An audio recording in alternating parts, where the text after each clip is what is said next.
Come down. Ooh, you make my high come down. Always tripping when you come around. Never have to cut you out like right now. You see, I don't have to drive me. You can say that for your mama. Maybe you should smoke some. Me try the marijuana. I was never you good. The vibe was straight. Showed you a couple of things and they feel strange. I treated you right. Everything was a gift from a time to your bag and the color on your lip. Yeah, you Welcome to the Seahawks Man to Man podcast, powered by Blue Wire. Shout out to the new company. My name is Michael-Shawn and You guys can follow me on whatever Elon Musk is calling that app these days. My @ name has not changed, at Mike Dugar, MikeDugar.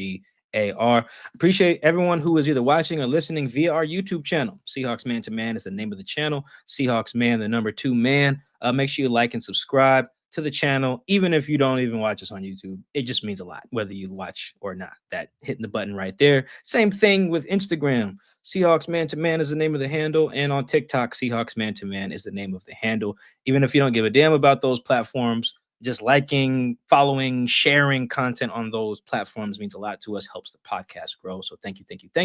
Chris, go ahead and talk to him. What is going on, everybody? It's your boy, Christopher Kidd. You can follow me on Twitter at CKIDD206, and that's CKid206. And Mike is back from his Bay vacation out there in the country, getting some sun. It looked like he wore some sunscreen because I don't see no sunburn anywhere. So I'm proud of you, Mike. Good job on that. How was the trip? Oh man, I hate to disappoint you. I've actually never worn sunscreen, ever. Oh, good. Well, yeah. I've never saw. I got that false information real young that black people didn't need it. I've since learned that that's not true, but it's just kind of stuck with me that I'm like, oh, I'm good. My wife asked me, was like, hey, you want some sunscreen? I'm like, nah, I'm straight. And I've never been sunburned, so it's just kind of trial and error. Dodged the bullet, because all the times that I've traveled, when I went to Hawaii, I decided, oh, babe, I don't need any sunscreen. I was a lobster. My arms were on fire when I got in that shower. So the fact that you have beat this multiple times, I'm kind of jealous right now. But how was the trip, man? I had a good time. I was in Jamaica for a week for my honeymoon. It was a good time. The rain forecast, as I screenshotted you before I left, said rain every day. Thank you that my iPhone lied to me. It did not rain once while we were there. Oh, so wow. that was Okay. that was perfectly sunny every day. So that was great. Nice break from football. Nice break from just the stresses of dealing with this frustrating Seahawks team, as we will get to. So that was nice. That was fun. I was still on my phone and stuff. I was able to illegally stream some games while I was gone. So I wasn't totally tapped out. Yeah. Who doesn't love a good illegal stream, right? So that was fun. had a good time, relaxed on the beach. Resort was all inclusive, just unlimited drinks and food, for a few days with the wife. No kid, left the kid with our parents. So it was a good time. Good week off. And Chris, now we're back with takes. Yeah, we got now takes. we're back with takes. We got opinions. Yeah. Let's do it. Yes. So we're giving you guys one big thing, and there's a lot that happened during the bye week or right up into it. Obviously, the first news, the Seahawks releasing Tyrel Dodson. I'll get into that just because my one big thing is Mike Macdonald, and right now he is in a position where he sees it with the team as 0-0. They still have a chance to capture the NFC West. Tough challenge ahead, because through the first half of the season, there was nothing that said the run defense is going to come back from the bye week and be better.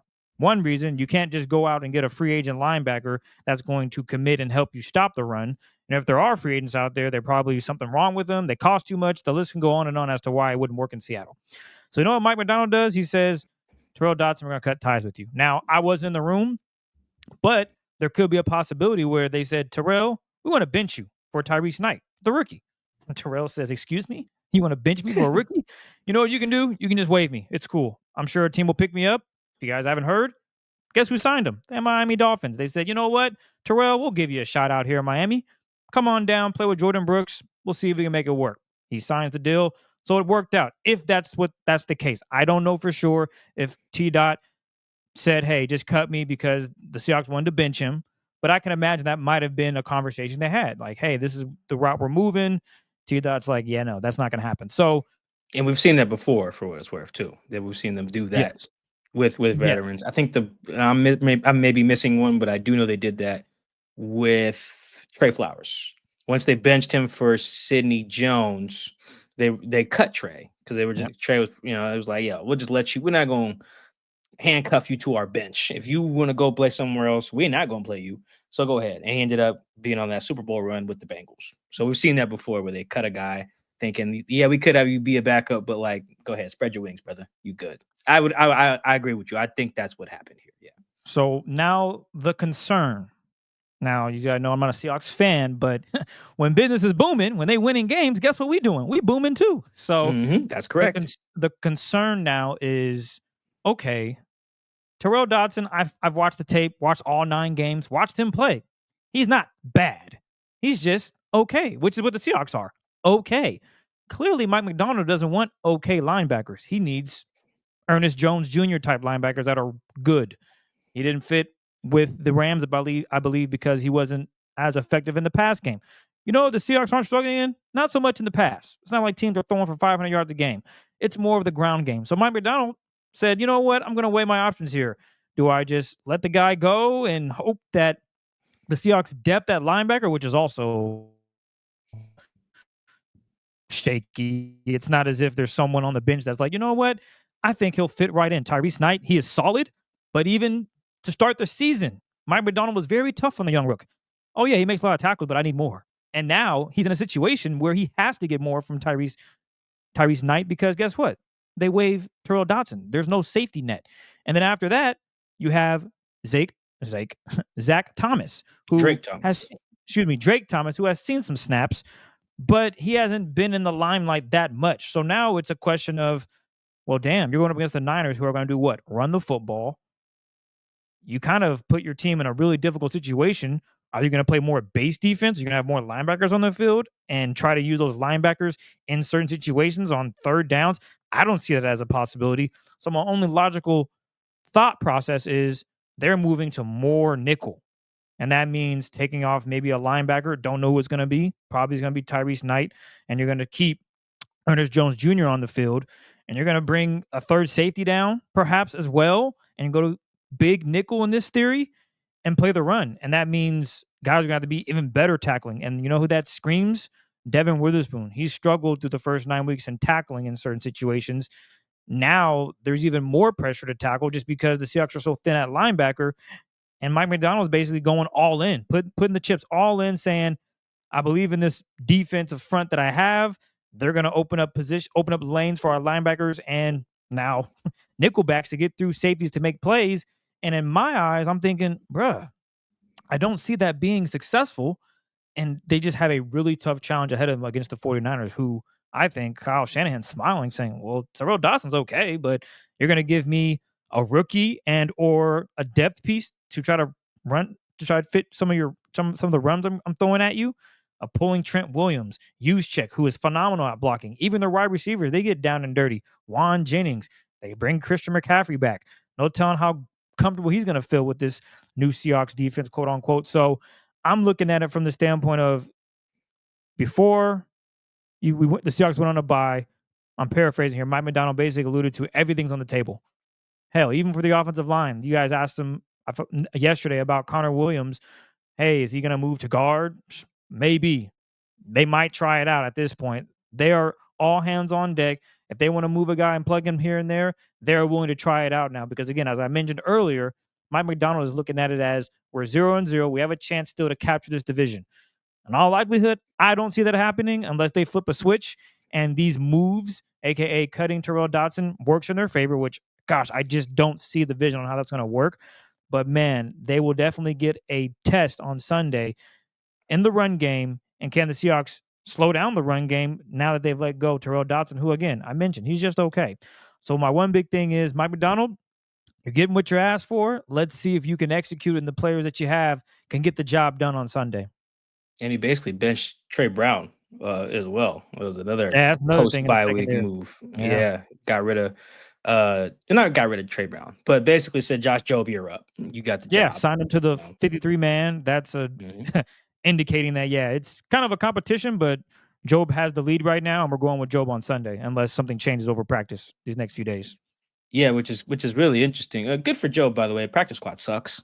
It's much more steady and a bigger paycheck when you're on a 53. So good for him. Undrafted dude too. So all that bread counts. But yeah, Mike Macdonald shaking things up. We'll see how he handles this on both sides of the ball. But yeah, definitely big time shakeup there. Coming back from the bye, being like, "Yep, we're gonna get rid of our green dot." Very rare to get rid of the guy calling the plays in the middle of the season. Not to say Ernest Jones. I think he's the fourth, by the way. Ernest Jones is. You can Yes, tell he with a is. name like tell with a name like IV. Ernest.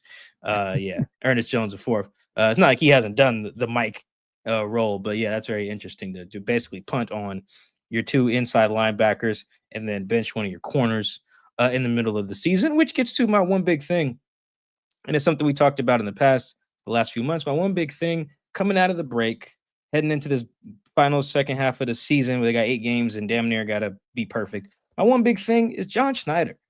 I was on paternity leave for a lot of the offseason, so I didn't get into the hot take cycle a lot. Although, Chris, we talked about it on this show. I know I'm firmly of the stance of I never saw how. I mean, I don't have all the information that someone like Jody Allen does, but I never saw logic in separating John and Pete. I was always like, if you're gonna fire one, just fire them both. It just felt like a package deal to me. They're equally culpable. I think culpable is the word I want there. Equally culpable when you looked at the team's shortcomings from about, let's go, 2017 on.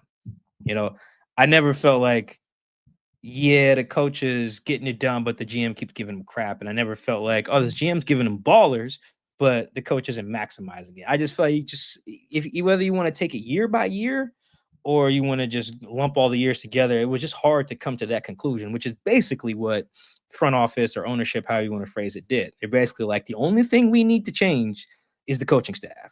And we're just like, I guess, I don't know. Chris, we don't have to go year by year, but it just never felt like, let's say we start from about 2017 on, because they made the divisional round in 2016 and still had Legion of Boom.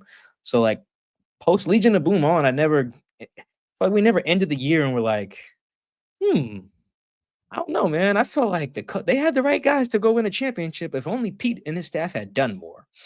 I never felt like that. I feel like the only year that they were kind of close to maybe making an argument like that was 2020, the year they won it. The last time they won a division, they lost in the wild card round at home, the only home playoff loss of the Pete era, I believe, to a combination of Jared Goff, John Walford. Weird game, no fans, but that team was pretty good, and they probably should have gone further than the wild card round. I don't know how much of that particular season maybe falls on coaching, as much as Russ's ego versus Pete's ego and how the offense looks just came to a head and basically torpedoed the team. That's an abbreviated summary of that season, but you guys been around. That's basically what the ultimate demise was. It wasn't like Pete and his staff did a sucky job maximizing the roster. It was really more like, all right, Pete and Russ don't get along, so somebody got to go. And then Shoddy got fired, of all people. But I rehashed those seasons, or some of them, to say that's why it's among many reasons. We could go down the list. Among many reasons, I never was like, one of them can stay and the other can go. Didn't really care who. I just always felt like they were together. And what's playing out so far is a perfect example of why getting rid of Pete and keeping John was always funky to me. It was funky logic. Like, it was maybe worth like a try, I guess, if you're just like, let's see what happens when John runs the show. Okay, cool, I guess. You roll the dice on that. But rolling the dice on that in a year you're trying to win right away, and Chris knows I've always viewed this season in that lens, not like a frisky wildcard team. If you're going to punt on the staff, all right, get a staff that's going to be immediately better because you're not doing a roster teardown. Cool. The rolling the dice on the way they did it just always felt fluky. And Chris, this offseason seemed like a perfect example.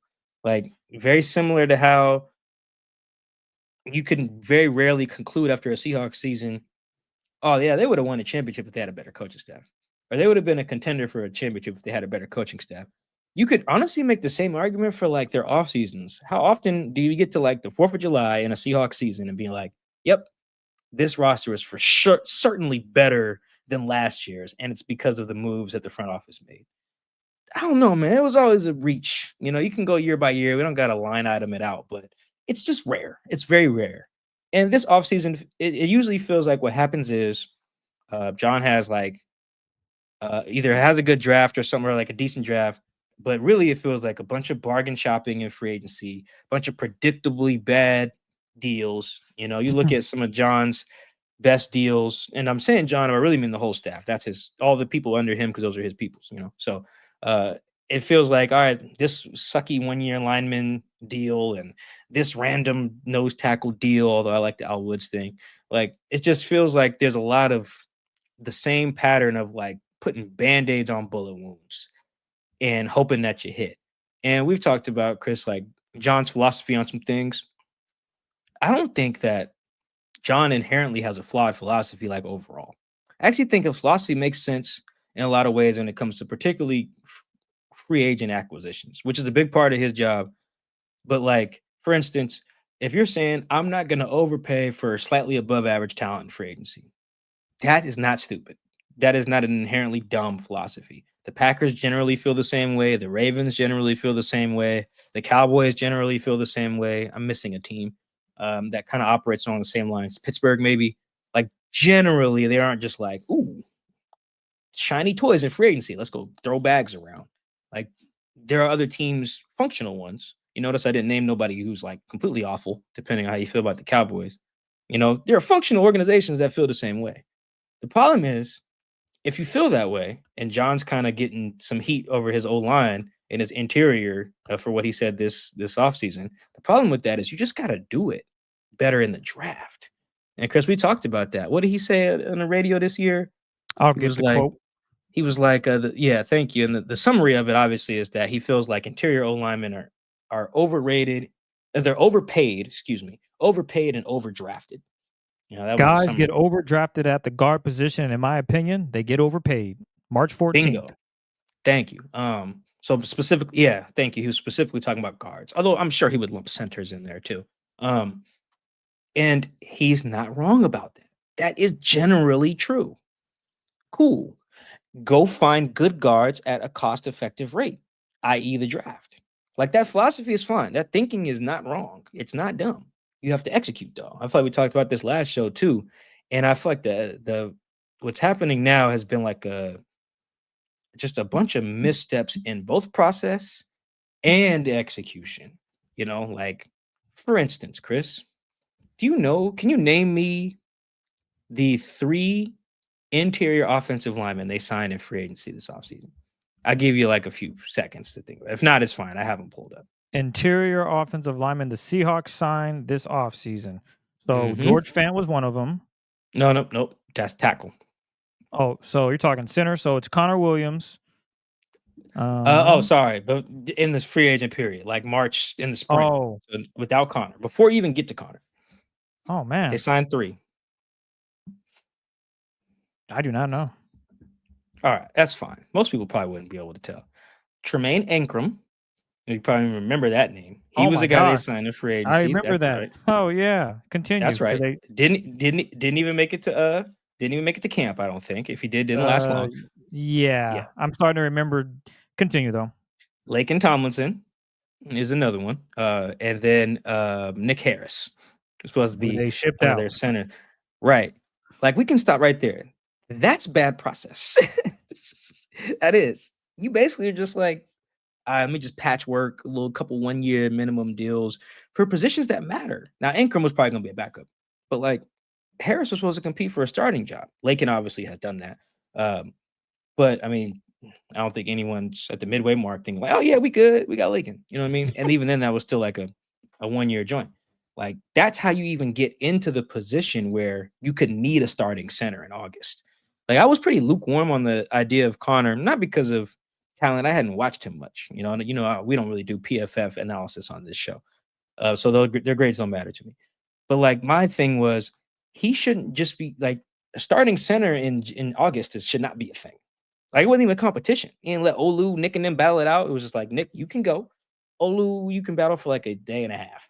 As soon as Connor learns the playbook, you're out of here. Like, that's not. What is Mike Macdonald supposed to do with that?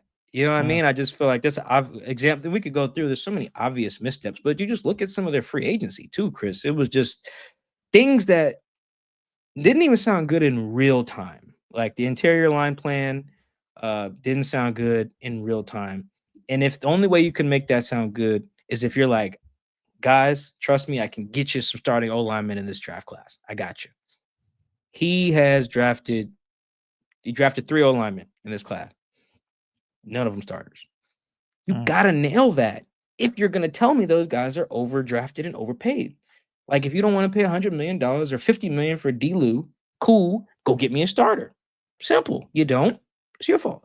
You know, the tackle thing, I don't blame him on. You know, you can't. George Fant was good process, but like their safety situation, it's like, all right, cool. I want cheaper safeties. I don't want to pay $1 million for. I don't want to pay a bunch of money for Jamal Adams and Quandre. Like, I need some cheaper guys. Give me Kayvon Wallace. Give me Rayshon Jenkins. Like, okay, cool.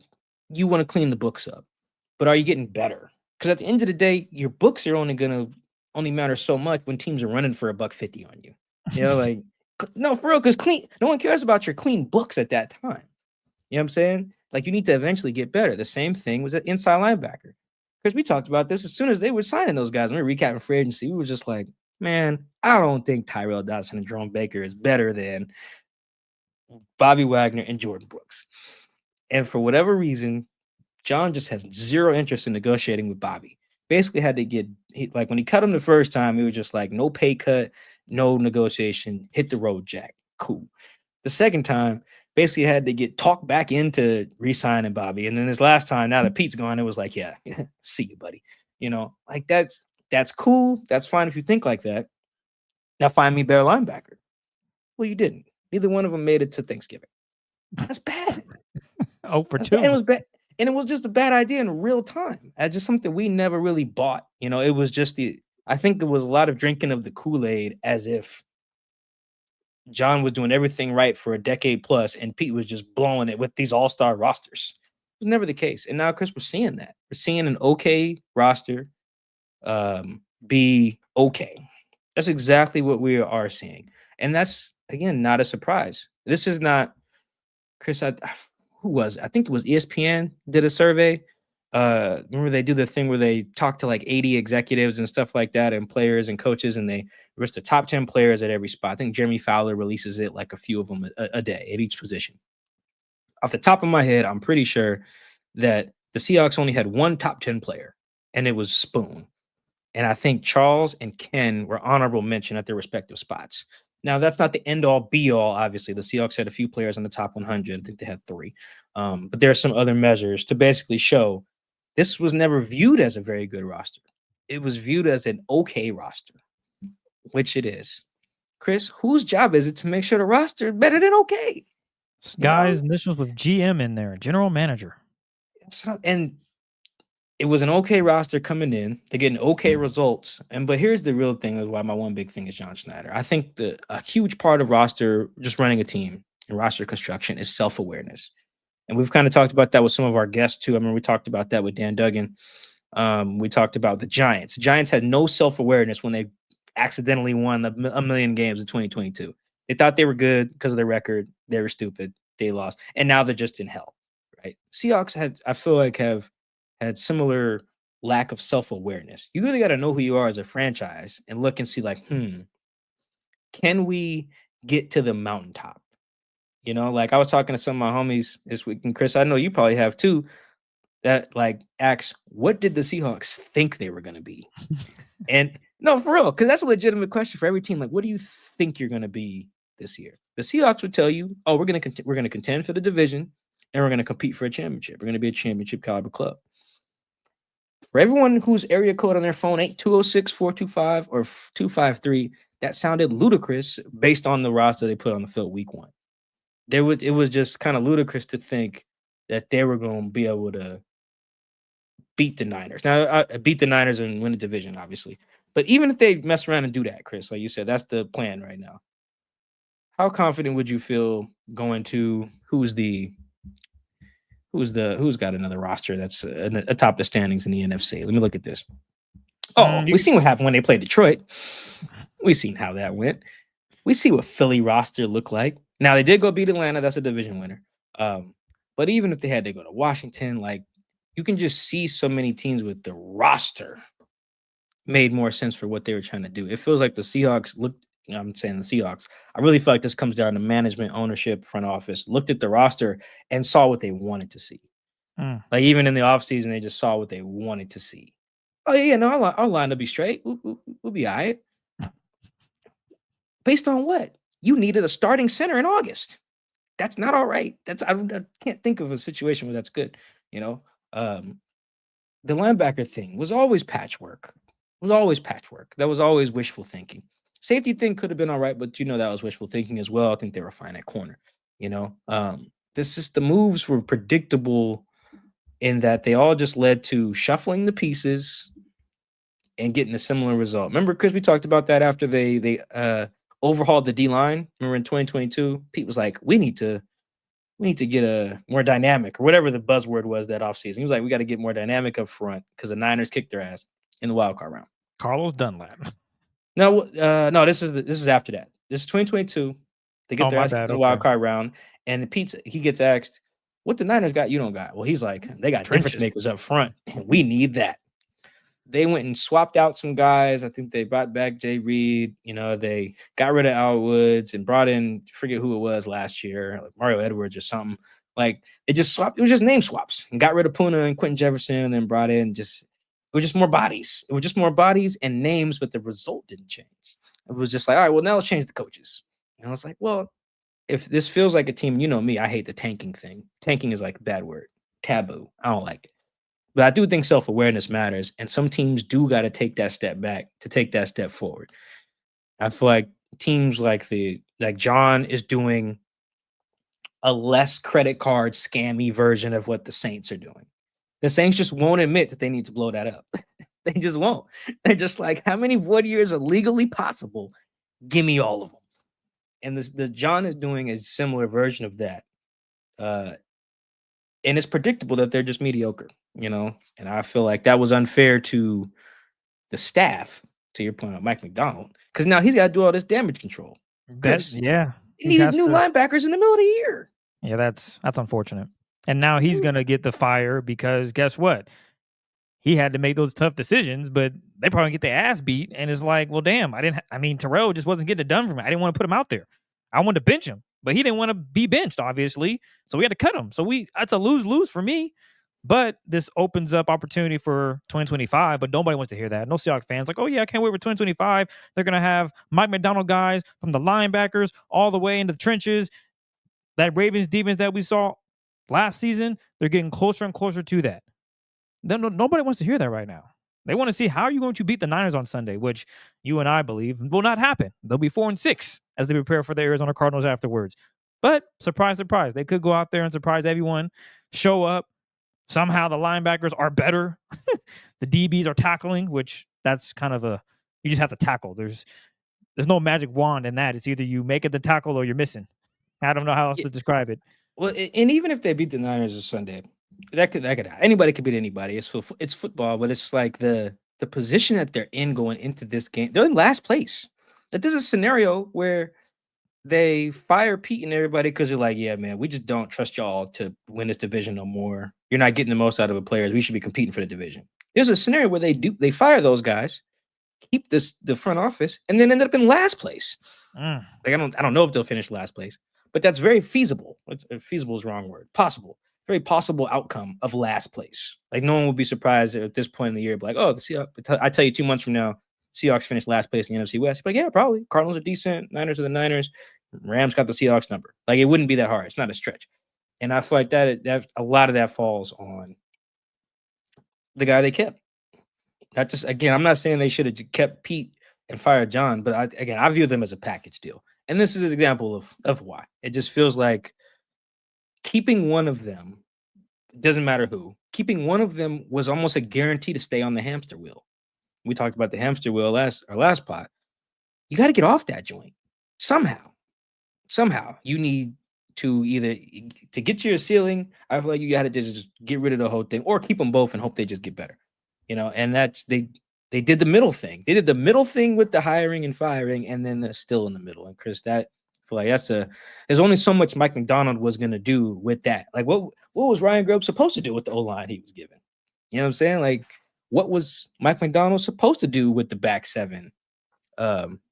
that he was given. I thought the corner situation is I think that's about what I expected. But like rest of the back seven, again, this was all very predictable in terms of how they viewed the team. I think that's very important. You're seeing it now. The Jets viewed themselves incorrectly based on how they constructed their roster. Now they stink, and now they're expensive. They got nowhere to go. The Bengals kind of did the same thing. Their problems are more on defense, but kind of did the same thing. The Seahawks fall into that. The Browns did the same thing. Teams that they have expensive rosters, the Jags fall in this. They have expensive rosters because they thought they could win, and they were incorrect in their assessment of their own team. And that was a huge issue. That's a huge part of the job, I feel like. So, yeah, that's why John's my one big thing, man. I feel like there was, and some of it's not his fault. Like he didn't, of course, he's gonna ask to keep his job. I would too, right? But I feel like even it goes a little bit above him too. But I'm centering it around him because I feel like Chris, the criticism has to fall there at some point. Because also, he hired the guy who was your one big thing. Like he hired the coaches all now fall under him. He went and tried to get his Sean McVay of the defense, which I think is a myth. I don't think that ever will exist. But he looked in and seen like, ooh, he shut down that Lions offense. Ooh, he shut down the Jags offense. Ooh, he had the Niners looking crazy on Christmas last year. He shut us down. Chris, they have played the Niners offense again. They have played the Lions offense again. There was no shutting down. No. Mike's defense got walked down by Daniel Jones and Darius Slayton and Tyrone Tracy Jr. And that was not an outlier. It had been walked down by other defense or other offenses, right? Like that's just, it feels like Mike, I won't say set up to fail is not true because I don't think he's failing per se, but he wasn't set up to outdo his predecessor. And that's above him. Like he's taking an okay roster and they're okay. In a lot of cases, he's doing about what I would expect someone to do with the team that he's been given. But if you were going to expect him to be better than the predecessor, you should have gave him better. Just switch names around. And now you're in last. It's not funny, but it is kind of ironic, and it is unfortunate because like you said, when they're winning, that's great for us. When they're just mediocre, that sucks. I haven't written a feature story in months because they can't win enough games for me to justify it. Like even if I do the reporting and get the quotes and have the story ready and they lose by 10 or something like that. And it's like, well, damn, no one wants to hear how well Kobe Bryant's playing. I can't write that. I can't write that when you're 4 or 5. You know what I mean? So honestly, our one big things could have just been one big ass thing together, honestly, because I feel like all of this, Chris, it comes down to the two of them. Yeah. Like it's only so much criticizing the players and the assistant coaches, Grubb, that we can do. Eventually, it's like, all right, let's start looking up. When we start looking up, we really get to the top of the organization, and it feels like the self-assessment was very poor. It was seeing what you wanted to see instead of looking at it for what it is. A team that needed a lot more firepower on both sides of the ball if they were going to win the division this year. And right now, it just doesn't look like they're equipped to do that. And doesn't look like Mike ever got the roster that could have done that. Well said. Well, that was easy, straight to the point. That's our one big thing as the Seahawks come off their bye week and they prepare for a NFC West showdown against the San Francisco 49ers. Whew. Hopefully we can come back to you with some positivity on Sunday night, but I'm not too optimistic about that. I don't know how Mike feels, but we want to thank you again for all the love and support. Make sure you subscribe to our YouTube channel, Seahawks Man to Man, or Instagram, Seahawks Man to Man as well, where we post clips after shows, as well as our TikTok page, as well, Seahawks Man to Man. Mike, is there anything you want to add before we get out of here? Yeah, the reason we're not positive and optimistic is because of the guys in our one big thing. It's for real. It's like you got a mediocre roster, and then Chris got all these new coaches. Sloppy as hell on all sides of the ball. One of the most penalized teams in the league now, and undisciplined. It's like we would be lying. We would be drinking the Kool-Aid if we wasn't telling it how it is. Like we could try to lie to the folks. Maybe we should try that one episode. We just get on here and just like pick 10 lies and just tell them, and no, for real. Like, yeah, this is good. This is that. Don't worry about this. Don't worry about this run blocking. Don't worry about this scheme. Don't worry about all these bad screen passes. But Chris, I feel like we owe our listeners and viewers a lot more. Yeah, be truthful. And the truth is, things are not good right now. Not to say they can't get better, but they're just not good. You mentioned 2025. Chris, they're already in the hole financially for 2025. Like, it's not even like they're got a bunch of money like these other teams that are rebuilding, Raiders, Patriots, some other teams that have cash. Ain't got no cash. Yeah. They're setting up again to be on the hamster wheel. And I feel like Mike Macdonald, I'll close with this. Mike Macdonald said that they owe it. Actually, let me pull up the quote. Let me pull up the quote for you out here. He said, sometimes you have to make really tough decisions, and that's part of my responsibility. That's part of John's responsibility of doing what's best for the club at all times. And we owe that to our fans and to our football team and the rest of the locker room. We're always going to take that mindset. It's always the team, the team, the team. Okay, cool. What you owe everyone too, though, is honesty. Now, he's honest. I'm not talking about honesty in a press conference, just honest about who you are in situation. And I don't feel like I'm putting this back on John for here. I feel like the people above Mike did not do that, and that is largely to blame for the situation. I do hope that Mike can overcome that situation and get these guys to the playoffs. Because Chris, that would be great for us.